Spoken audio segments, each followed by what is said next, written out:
Amizay vaovao politika izay hatrany dia isy ny varavarana misokatra entina indrindra ampahafantarana ny parlemanta malagasy ka isokatra ho an'ny rehetra ny antenimieram-pirenena sy ny antenimieran-dohola ny zoma 7 jona ho avy izao.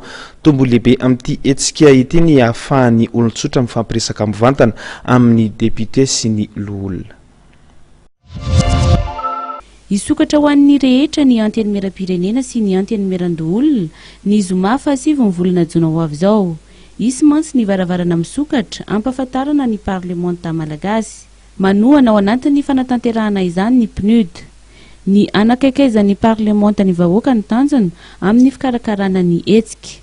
Afaka ihany koa mifampiresaka mivantana amin'ireo député sy loholona ny olon-tsotra mandritra ny fotoana amin'ny zoma 7 jona io araka ny fanazavana nentin'ny Violette Kaikiomia, mpandrindra ny firenena mikambana sy ny PNUD eto amintsika. Zany lehibe ny système des Nations Unies eto Madagasikara ka ny zavatra niresahany teo moa zany mazava ho azy dia voalohany mahakasika ny fiarah-miasa amin'ny firenena mikambana sy Madagasikara ary indrindra mahakasika ny fiarah-miasa ny fiarah-miomborantoka amin'ny PNUD sy ny antenimieram-pirenena. Ary anisan'ny voalaza ihany koa misy mony sehatra izay iarahana miasa eo amin'ny lafin'ny fampitam-baovao ho an'ny vahoaka dia efa misy ny programa eo dia misy koa ny fanomanana ny varavarana misokatra ho an'ny antenimieran-rotonta sy ny PNUD izay hatao manomboka amin'ny zoma amin'ny herinandroany. Ary tsy vitan'izay ihany koa fa misy ireo lazaina hoe fitaovana na instrument izay manambara ihany koa eo amin'ny fiarahantsika amin'ny raisam-pirenena ka tokony isina fankatoavana, misy ny efa vita, misy izay mbola hatao sy ny fanatevenana ny fiarah-miasa izay hatao zany.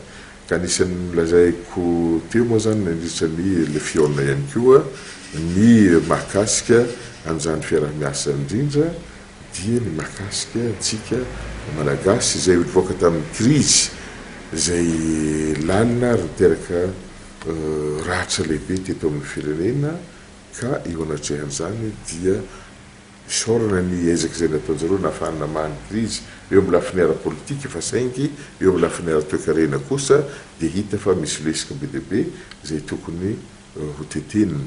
Ka anisan'izany ohatra ny fifandraisantsika amin'ireo mpamatsy vola mahazatra izay hita fa misy kanefa ihany koa iarahantsika mahita fa tsy dia misy zavatra hoe tena mivaingana mivoaka hatramin'izao ka dia anatin'izany fotoana zany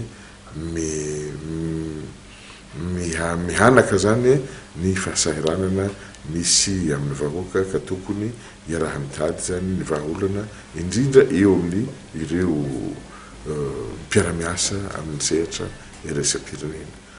Tafiditra ao anatin'ny fanomanana io hetsika io dia nisy ny fihaonana ny raha ny solotena ny firenena mikambana Violette Kaikiomia sy ny filohan'ny antenimieram-pirenena Jean-Marc Sarakoto Mamonjy ny zoma lasa teo teny amin'ny lapan'ny Tsimbazaza. Noresahany tamin'ny fihaonana ihany koa ny fiarah-miasa